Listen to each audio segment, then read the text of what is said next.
সবাইকে স্বাগত জানাচ্ছি নতুন আরেকটি ভিডিওতে। আমি আছি নাজমুল হোসেন সম্রাট আপনাদের সাথে। আর আজকে আমি আপনাদের সাথে দেখাবো যে ক্যালিফোর্নিয়া লস অ্যাঞ্জেলেস সিটিতে আমি কি কোথায় কোথায় ঘুরলাম, কোথায় কোথায় গেলাম, তাদের হাজার বছরের বা শত বছরের ঐতিহ্যগুলো যে এখনও এত সুন্দর করে তারা মেনটেন করতেছে বা এত সুন্দর এখনও পরিচর্যা করতেছে, এত সুন্দর করে তারা এখনও টুরিস্ট প্লেস হিসেবে সেগুলোকে কাউন্ট করতেছে।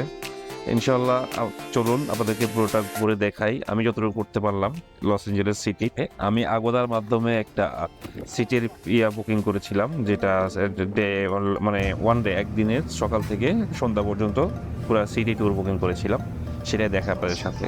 তো প্রথমেই দেখতে পাচ্ছেন আমি হোটেল থেকে বেরিয়ে পড়লাম। এখন আসলে এখানে আমার রুমের সাথে কোনো বুফে ব্রেকফাস্টের কোনো অপশন ছিল না। এখানে ব্রেকফাস্ট আপনি খেতে হলে আপনাকে আলাদা করে পে করে নিতে হবে। দামটাও মোটামুটি ভালোই তাদের এখানে, মানে দামটা একটু বেশি মনে হলো। তারা এখানে বুফে সিস্টেম করে রাখছে, কিন্তু আইটেম খুবই অল্প অল্প কয়েকটা আইটেম নিয়ে তারা বুফে করে রাখছে এখানে। এর মধ্যে আবার ওই যে পর্কের আছে, মানে পর্কের সসেস করে রাখছে, বিভিন্ন মাংস করে রাখছিল, পর্কের বিভিন্ন রেসিপি করে রাখছিল। দেখতে পাচ্ছেন এগুলো পর্ক ছিল। আরও কয়েকটা আইটেম ছিল, ওগুলো আমি আর দেখালামও না ভিডিওতে। আর আমি এই যে ব্রেড দেখতে পাচ্ছেন, জ্যাম জেলি ছিল, কিছু ফ্রুটস ছিল, চা কফি ছিল, ওগুলো নিয়ে একটু চেষ্টা করলাম যে সকালে ব্রেকফাস্টটা যেন এখান থেকে করে আমি বের হতে পারি। তার কিছুক্ষণের মধ্যেই আমার যেই গাড়ি আসবে আমাকে হোটেলের সামনে থেকে পিক আপ করবে তারা। তো এখান থেকে পিক আপ করা যাওয়া তারা মনে হয় কাছাকাছি চলে আসছে, এই জন্য আমি অল্প কিছু ব্রেকফাস্ট নিয়ে খেতে শুরু করলাম।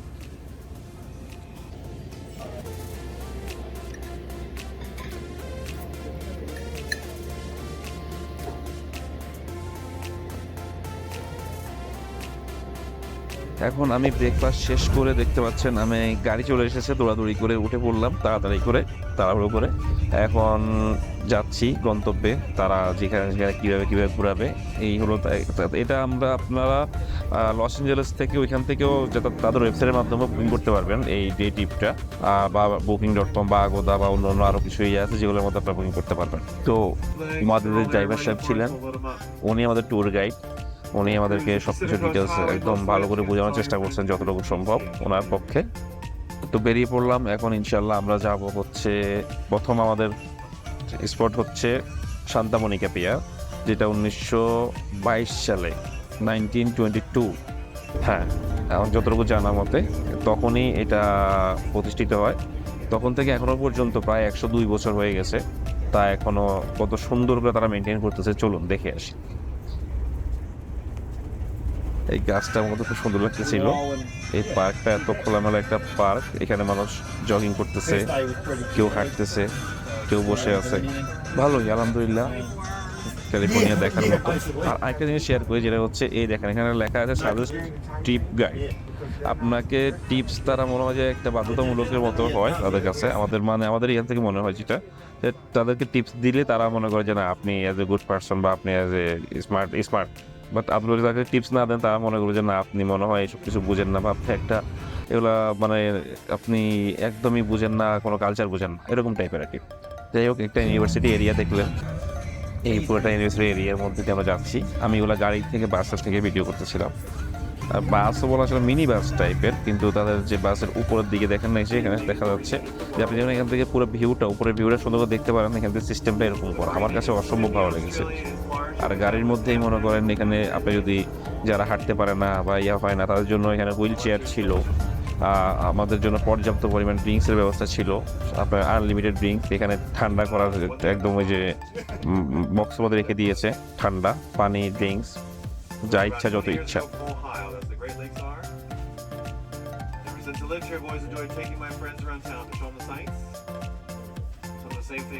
আমরা কাছাকাছি চলে এসেছি, আমাদের যে সান্তা মনিকা পিয়ারের কাছাকাছি। Let you know your journey is done. The other end is Lake Michigan, Chicago, Illinois.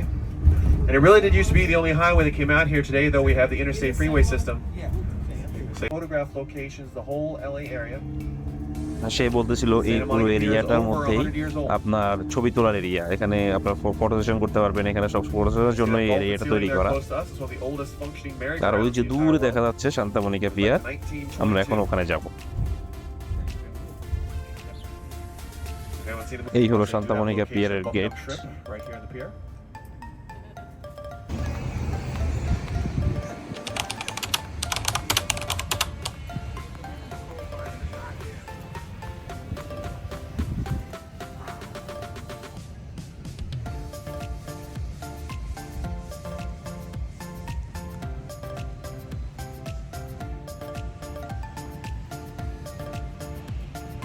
আমি আসলে একদমই একা ট্রাভেল করেছি, আমার সাথে কেউ তখন ছিল না। আমি একা বিদায় আমার হয়তো ভিডিও করা বা একটু ভিডিও ফুটেজগুলো নেওয়াতে একটু হয়তো অতটা ভালো হয়নি, যতটুকু সম্ভব নিজে একা একা চেষ্টা করেছি যেন সুন্দরভাবে করার জন্য। আসসালামু আলাইকুম, সবাই কেমন আছেন? আমি আলহামদুলিল্লাহ ভালো আছি। আর এখন আসছি সান্তা মনিকাতে ঘুরতে, সান্তা মনিকা এরিয়া। একা ট্রাভেল করা, ভিডিও করা, নিজে সৌন্দর্যটা উপভোগ করা, এটা মনে হয় একটু কষ্টই হয়ে যায় যে আপনি দেখবেন না, ভিডিও করবেন। আর এই হলো অবস্থা, যারা হোমলেস কিছু পিপল আছে তাদের অবস্থা, এরা যে কি পরিমাণ ড্রাঙ্ক থাকে বা এরা কি পরিমাণ যখন এরা তাদের টাকা পয়সার প্রয়োজন হয় তখন এরা আসলে খুবই ডিস্টার্ব করে। এত ভালো একটা কান্ট্রি, এত বড় একটা দেশের মধ্যে এত মানুষ যে হোমলেস পিপল, এত পিপল হোমলেস, সেটা মানে কল্পনা করা যায়। যাই হোক, এটা তাদের অভ্যাসের দোষ হইতে পারে। আর এই হলো সান্তা মনিকা পিয়ারে আমি প্রথমে উঠে গেলাম উপরে থেকে, একটু কয়েকটা সিঁড়ি স্টেপ আছে, এই সিঁড়িগুলো দিয়ে উপরে উঠে গেলাম। এখানে পার্কিং এরিয়া আছে, আবার পার্কিং এরিয়ার পাশাপাশি আপনি এই পাশে বাম পাশটা ভিউ পয়েন্টের মতো বলতে পারেন। এই হলো বাম পাশটা ভিউ পয়েন্ট, পুরো বিচের পার্ক থেকে শুরু করে একদম সুন্দর দেখা যাচ্ছে। এখানে একটা আপনি সাইকেল বা অন্য অন্য যে আপনার স্কুটার ওগুলো চালাতে পারেন।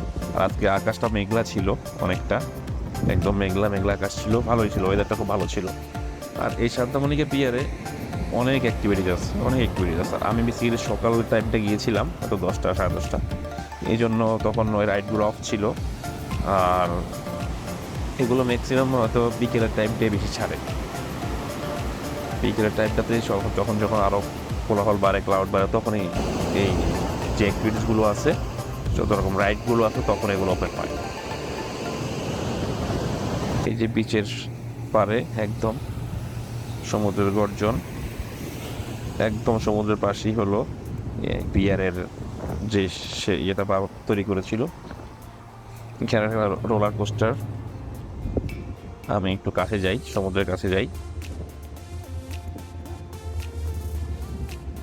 এটা গাইডগুলো তারা এরকম শিপ দিয়ে, কয়েকটা শিপ দিয়ে ইয়ে করতেছিল, গাইড করতেছিল।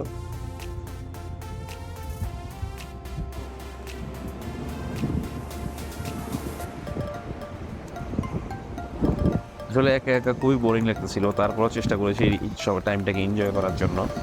একা একা একজনের এত সুন্দর শেয়ার করতে পারি নাই, কিছু ইয়ে করতে পারি। দেখুন কত সুন্দর পাহাড়ের পাশে ওইখানে অনেকগুলো রেস্টুরেন্ট ছিল, হোটেল ছিল, এর পাশে ওখানে অনেকগুলো রিসোর্ট ছিল, একদম সমুদ্রের পাশে, ওগুলো বিচের পাশেই বলে, দেখতে পাচ্ছেন।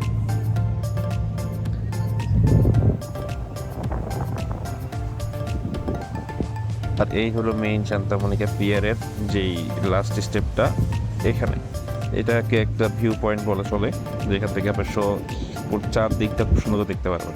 এর পাশে অনেকগুলো কফি শপ ছিল, আইসক্রিম শপ ছিল, টয় শপ ছিল, গেমসের জোন ছিল, রেস্টুরেন্ট ছিল। এগুলো আপনি এখান থেকে বের হয়ে যাওয়ার সময় অনেকে আসে এখানে টাইম পাস করে বা খাওয়া দাওয়া করে।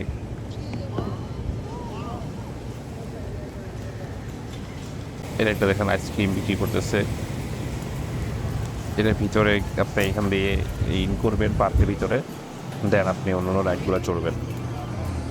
এখানে দেখতে পাচ্ছেন শিশুদের গেমস জোন ছিল একটা, মানে এটা পুরা একদম যত রকম গেমস আছে, অনেক রকম গেমস আছে ভিতরে।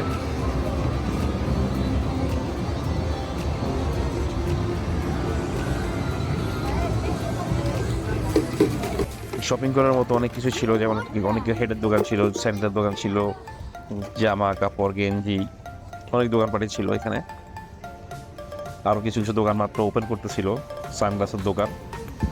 আরও অনেক বিকেলবেলাটা বা দুপুরের পর থেকে এখানে আরও অনেক অনেক দোকান বসে। এখনও তো অনেকে আসতেছে মাত্র, এত মর্নিং নিয়ে তারা আসে নাই। যাই হোক, আমি এখন চলে যাচ্ছি হেঁটে আমার গাড়ির দিকে। আমার এখানে যে কতক্ষণ টাইম ছিল, ততক্ষণ টাইমটা শেষ করে যাচ্ছি, তখন দেখলাম যে এই অ্যাক্টিভিটিস করতেছে ছোট বাচ্চাটি।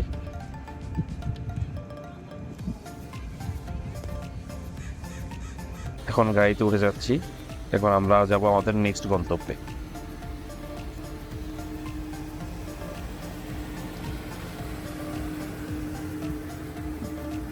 The original location of Muscle Beach.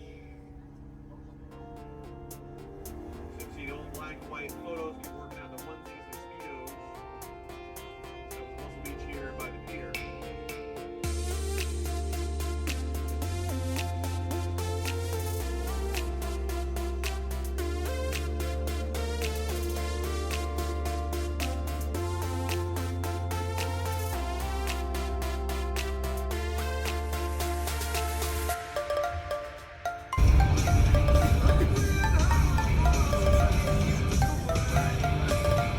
যেতে দেখলাম ও দেখাচ্ছিল যে এই ওয়ালের মধ্যে প্রিন্ট করে, যে এত সুন্দর করে তারা প্রিন্ট করে।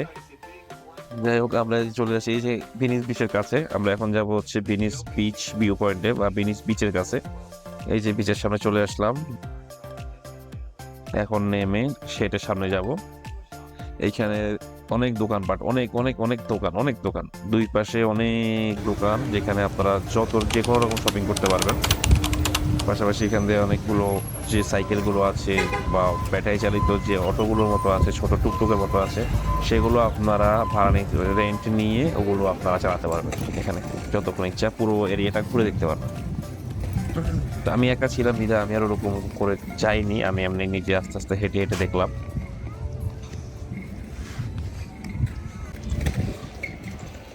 আর বিচের পাশে যে কত রকম অ্যাক্টিভিটিস তারা নিজেরা করে, ও মাই গড।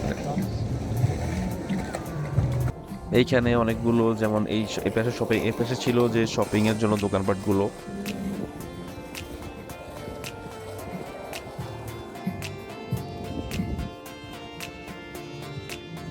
আর একদম ডান পাশটা ছিল বিচের পাড় থেকে শুরু করে পাশ গেছে basketball court, tennis court.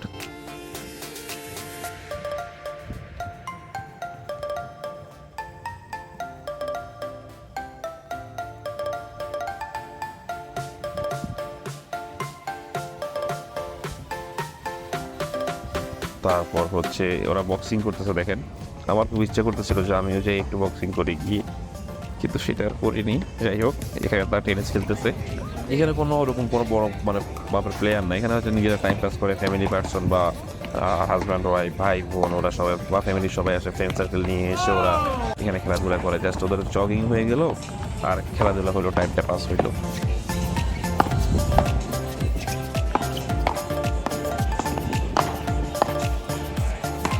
Luxury car নিয়ে যাওয়া এসে বাস খেলাধুলা করে, আবার কার নিয়ে বাসায় চলে যায়। আমরা একটু হেঁটে সামনের দিকে গেলাম, যে বিচের কাছাকাছি যাই কি অবস্থা।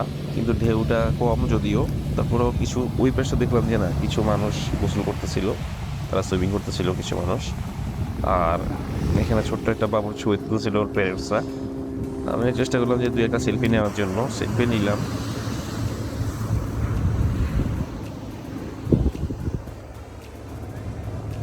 এই তো, এই হলো একটা ছোট্ট একটা টেনিস কোর্টের পাশেই এই লেখাটা ভেনিস বিচ সেন্টার, লস অ্যাঞ্জেলেসে। আর এই অ্যাক্টিভিটিসটা, ও মাই গড, এটাকে সম্ভবত স্কেট বোর্ডিং বলে। ও মাই গড, তারা এত সুন্দর করে চলতেছিল, মনে হচ্ছে যে খুব ইজি জিনিসটা, কিন্তু মানে এটা একদমই কিন্তু না জানলে বা না প্র্যাকটিস না থাকলে এটা করা অসম্ভব। তারা খুবই ইজিলি করতেছিল।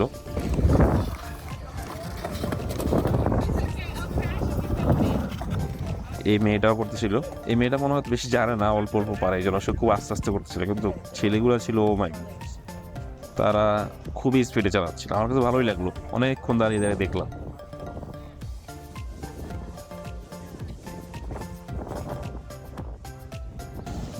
তারপর চলে গেলাম একটু সামনে হাঁটার জন্য। এই যে ভি চিহ্ন, ভেনিস বিচের ভি সাইন, বিশাল বড়, কত বড়, ও বাবা, অনেক বিশাল।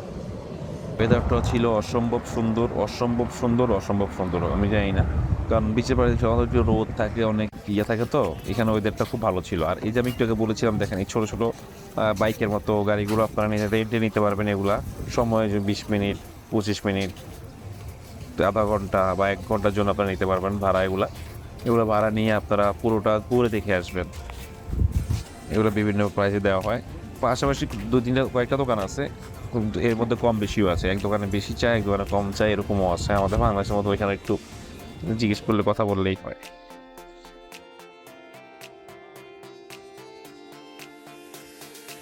পাশাপাশি আরও এখানে আপনারা রেস্টুরেন্ট আছে, যে রেস্টুরেন্টে আপনারা খাওয়া দাওয়া করতে পারবেন।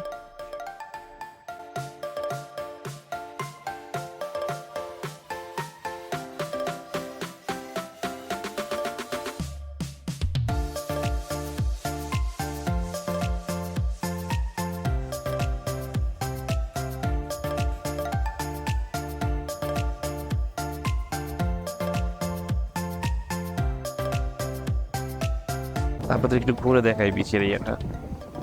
আর এই দেখতে পাচ্ছেন, এ কিন্তু গান গাছে, সিঙ্গার নাই, ভিক্ষা করতেছিল। ভিক্ষা করার স্টাইলটা অনেক সুন্দর লাগলো আমার কাছে, ভালোই লাগছে। আমরা ঘুরতে ঘুরতে দেখা যাচ্ছে যে আমার মনে হয় একটু ক্ষুধাও লাগতেছে, তাই চিন্তা করলাম যে সামনে হেঁটে যাই, দেখি ভালো কোনো রেস্টুরেন্ট বা হালাল ফুড আছে কিনা। হালাল ফুডের সন্ধানে অনেক রেস্টুরেন্টে খেতে পারিনি। ম্যাক্সিমামই আমাদের হালাল ফুড পাওয়াটা কষ্টকর ক্যালিফোর্নিয়াতে, লস অ্যাঞ্জেলেসে।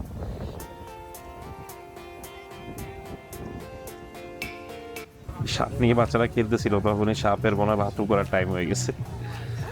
তো সাপুরে যে আছে সে নিজে তাড়াতাড়ি করে নিয়ে, দেখতে পাচ্ছেন বাস্কেটের মধ্যে নিয়ে গেল।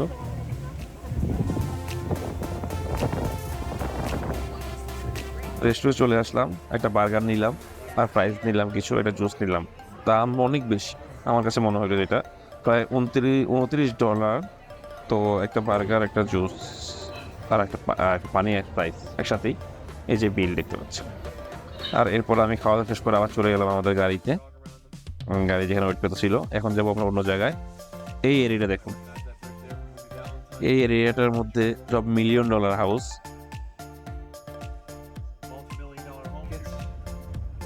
অনেক এক্সপেন্সিভ এই এরিয়া যত হাউসগুলো ছিল। এই একটা তাদের ঐতিহ্য। আমাদের ট্যুর গাইড আমাদেরকে সবকিছু বলে দিচ্ছিল, প্রত্যেকটা স্টেপ বাই স্টেপ।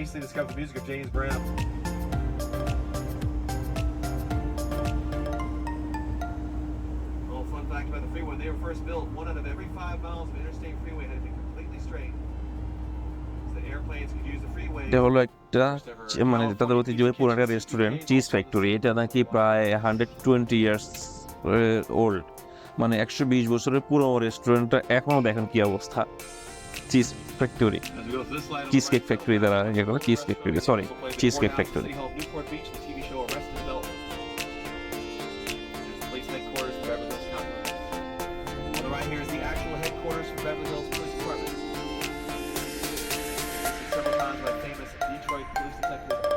সে আমাদেরকে প্রত্যেকটা স্টেপে বলতেছিল কোন জায়গায় কি, কোনটা কত বছরের পুরনো।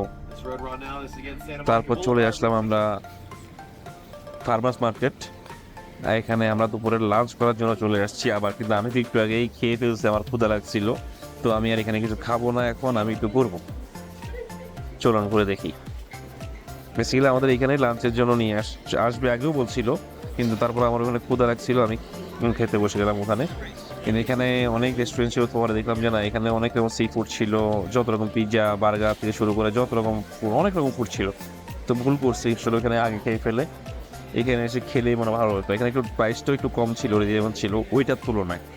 এনিওয়ে, যেহেতু ওইটা আমার দিদিকে ছিল, ওইটাই শেষ করলাম। এই দেখতে পাচ্ছেন, আমি আপনারা দেখাই করে করে চলুন। আমি তো আর এখন খাবো না, আমার খাওয়া দাওয়া শেষ। আর চেষ্টা করেছি যতটুকু সম্ভব আপনাদের সাথে শেয়ার করার জন্য, দেখানোর জন্য। আমার এটা হচ্ছে আমি ব্লগটাকে 2টা পার্ট করলাম, কারণ এটা ফার্স্ট পার্ট। একটা পার্ট করলে অনেক বড় হয়ে যায়, আর কোনটা ছেড়ে কোনটা দেখাবো, কোনটা আপনাদেরকে না দেখাবো আমি আসলে মিস করতেছিলাম। এই জন্য চেষ্টা করলাম যে এটা 2টা পার্ট করে আপনাদের সাথে আজকে কিছু শেয়ার করলাম। আমরা নেক্সটে যাব, হলিউড যাব।